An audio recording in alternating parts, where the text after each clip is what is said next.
Coming towards my camera is one of the biggest males in the forests of central India.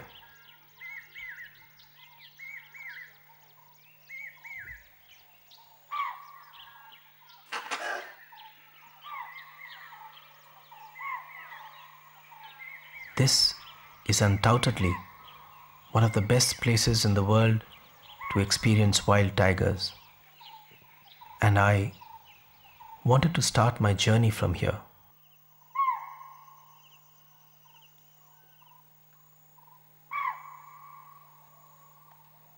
As he stepped on my tire treads, my heart skipped a beat.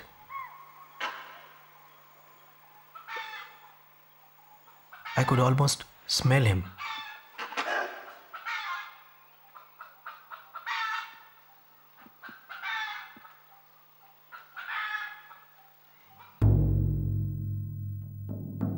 I wanted to feast my eyes on him for as long as I can. But for how long? Because the truth is that the Indian tiger is dying. Its prey and habitat are being destroyed. It's been killed for his skin and bones. Take a look. In the last 10 years, over 700 tigers have been killed in the Indian forests. Sariska has been finished. All the tigers poached. In the last 30 years of me working with tigers, there's never been a more severe crisis. But the crisis comes from absolutely low-grade governance. In Panna, more than 20 tigers may be missing or dead, all between 2002-2004. The response of government, central government and the state government is unbelievable. It's like breaking your head on the brick wall. In Ranthambore, where the tigers are made legends in several films and books, are today struggling to make a life. When a species is down to its 4 or 5% of its original range, in many areas it will go. Many tiger reserves are under mining threat, threats of power plants, dams, commercial plantations, and insurgency. 30% of the Project Tiger areas are not under our administrative control. And you calculate, even today, 40% of our areas are not within our physical control. How do we manage tigers?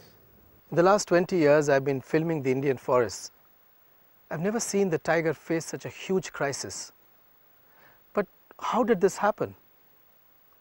In the next 60 minutes, I will undertake a journey through the tiger's terrain, meet the people and the issues confronting this animal, and map for you the story of how the tiger is being systematically killed in this country. In Tiger, the Death Chronicles.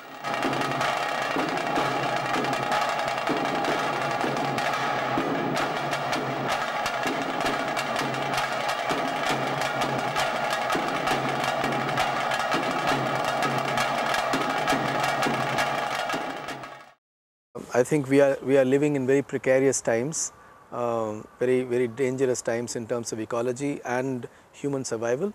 And tiger is, I feel, an icon of our age. It's not just an Indian animal. It's a window to look at what's going on our earth. It's like a jaguar in South America, or maybe a lion in Africa, or a giant panda in China. So these are these are iconic animals across the world, and in turn each of these animals hold a whole forest system, a whole community system together. In India, a tiger would be on the top, and it would hold all these animals and people and forest and economies and cultures together. So if you understand the tiger in a wider sense like this, then we realize if tiger is in danger today, then the whole community of people, the whole country is very precariously placed. I feel, like I said in Earth Vision also, that Japanese culture is a very old culture, like Indian culture.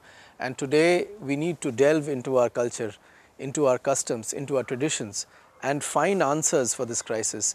Because I don't think the modern day world with its gizmotic technology and all the money, and it's not been able to find answers. I mean, today we are standing precariously close to disaster. So obviously the modern technology and minds and science necessarily hasn't found the correct answer. So I think it should be a mix of modern science and technology and tradition.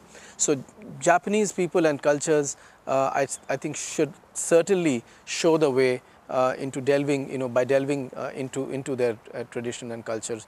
And I think, more in kind of to do kind of a thing, what should we do? I think Japanese children school children should write to the Prime Minister of India to save the tiger, because the Prime Minister is also the Environment Minister of our country. All effort should be made to put pressure on the Government of India to understand that this is a real crisis, and not just about putting in more funds, that also is important, but to think on a wider scale, to do a cross-sectional debate, get other points of view. People from different sectors should talk about tiger, and not just a few experts should talk about the tiger. I think these are the kind of things, if Japanese people and children can put forward to the Government of India, to the people of India, I think it will be a great support for the tiger. Yeah. So what do we do to get the tiger back to us, to make it survive and safe? Make the authorities answerable, make the state accountable. With this new right to information, ask questions. Ask why the expenditure on tiger conservation in this country has actually reduced even after the Siriska.